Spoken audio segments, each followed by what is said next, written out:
Hay un proyecto mucho más ambicioso que tiene que ver con ese apoyo de la tecnología para reducir la brecha del conocimiento, porque entregar computadoras solo es una parte de esta fórmula o para que ocurra.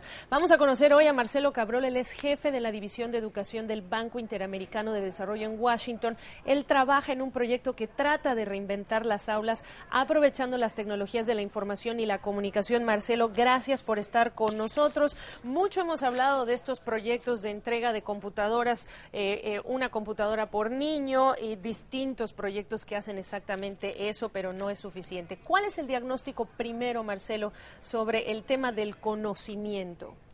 Gabriela, creo que es importante hablar de las brechas que existen en Latinoamérica y por supuesto es inevitable hablar de la brecha de desigualdad que existe en nuestra región, pero más efectivamente podemos hablar de la brecha de aprendizaje que existe. La brecha de aprendizaje tiene que ver con la adquisición de contenido por parte de los chicos en la región.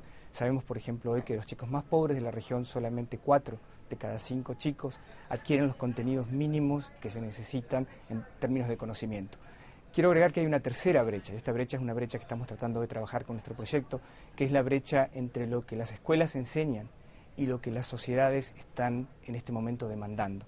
Y aquí hablamos siempre de la adquisición o la posibilidad de adquirir competencias que llamamos del siglo XXI. ¿Cuáles son esas competencias? Estas competencias son complejas, pero son fáciles de enmarcar en por lo menos 3 tipos de grupos. El primer grupo es muy importante y todavía sigue siendo algo fundamental en educación, que es la adquisición de conocimientos en materias básicas. Hablemos de matemáticas, ciencias, literatura, etcétera, etcétera. El segundo gran grupo es habilidades de aprendizaje y habilidades de conocimiento. Y aquí está muy importante el tema de la creatividad, de la capacidad de colaborar y la capacidad de comunicarse. En un mundo globalizado esto es básico. El tercer tema es, por supuesto, la gestión de información y el uso de tecnologías. Esos tres grandes grupos son muy importantes para entender de qué se tratan las competencias del siglo XXI. Quizá debería agregarte que para entender el reto hay que pensar en una escuela que tiene que reinventarse para enseñar estas competencias. Cuando dices reinventarse, descríbenos esas características en la reinvención, Marcelo. La reinvención, quiero aclararte que no es algo que no haya pasado antes en la escuela latinoamericana. La escuela latinoamericana del siglo XX se reinventó para pasar de una educación para pocos a una educación masiva. Hoy en día, 100% prácticamente de los chicos en la región de educación básica tienen acceso al sistema educativo. Entonces, la reinvención tendría que ver con empezar a pensar cómo masivamente se puede enseñar a los chicos latinoamericanos las competencias del siglo XXI. Y nosotros creemos que la tecnología es la clave. Tomar estas capacidades del siglo XXI en este momento, por lo tanto, implicaría que las escuelas públicas y los maestros, que seguramente son los grandes facilitadores aquí, no están capacitados ni están produciendo generaciones con este tipo de aptitudes, Marcelo. Correcto, los maestros están en el centro de esta discusión, pero déjame decirte que para entender tecnología y educación no solamente hay que hablar del maestro, hay que hablar de cómo el maestro usa la tecnología. Sí. Para nosotros es muy importante, y este es el trabajo más importante que tenemos en la región en este momento, pensar en la tecnología como una posibilidad de personalizar la educación, es decir, adaptar la educación a las necesidades de los chicos y sus capacidades de aprendizaje. Segundo, utilizar precisamente los datos que esta tecnología produce. Esto da la posibilidad a los padres, a los maestros y a los mismos chicos de entender dónde están en el proceso educativo. Y tercero, y acá vienen los maestros, el tema de entrenar a los maestros de una manera distinta a la que los hemos entrenado hasta ahora. Es un proyecto ambicioso. Tú estás en el Banco Interamericano de Desarrollo. ¿Cómo entender la ejecución de este tipo de iniciativas, sobre todo cuando ya hemos hablado de la entrega masiva de computadoras, que ese no es necesariamente lo único que tiene que pasar en la escuela? ¿Nos puedes dibujar una clase revolucionada, un aula revolucionada en el proyecto que ustedes están desarrollando?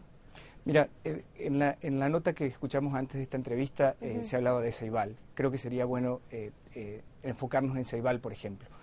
En Ceibal este mismo mes se va a producir una prueba masiva online que va a ser tomada por todos los chicos de segundo grado de la escuela pública uruguaya que hoy en día tienen un computador.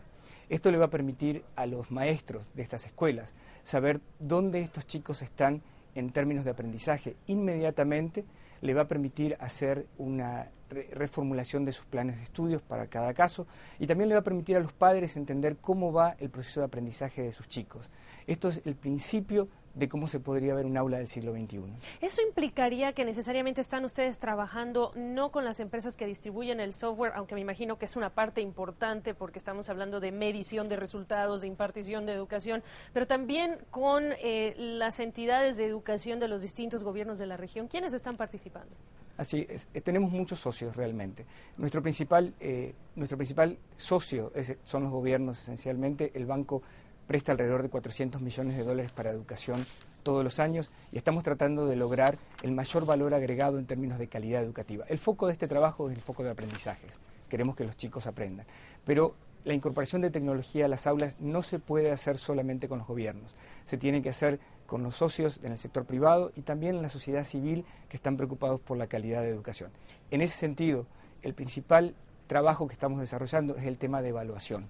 Evaluar es muy importante y sobre todo mejorar o asegurarse que la implementación de estos proyectos es efectiva. Para los padres de familia o los jóvenes que hoy te escuchan, la pregunta son las fechas. Es un proyecto muy ambicioso. ¿Cuándo podremos ver aulas revolucionadas, Marcelo?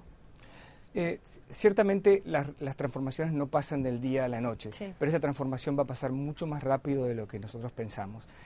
Nosotros creemos que en la medida de que podemos apoyar al maestro a repensar su rol en el aula, y esto puede ser hecho de una manera sistemática y masiva, vamos a tener en pocos años un aula, y yo diría más que un aula, una escuela completamente distinta a la que vemos. Esencialmente estamos tratando de tirar las 4 paredes que hoy confinan a la escuela. Y para una sola entrevista da mucho que hablar y lo haremos con Marcelo en las próximas oportunidades, el tema de los maestros, porque seguro, incluso en el tema de educación financiera los maestros son los facilitadores, en seguro, este tema pues no es la excepción. Marcelo, gracias por este análisis. Un gusto, Gabriela. Igualmente, él es Marcelo Cabrol, él es jefe de la División de Educación del BID, hablándonos desde Washington.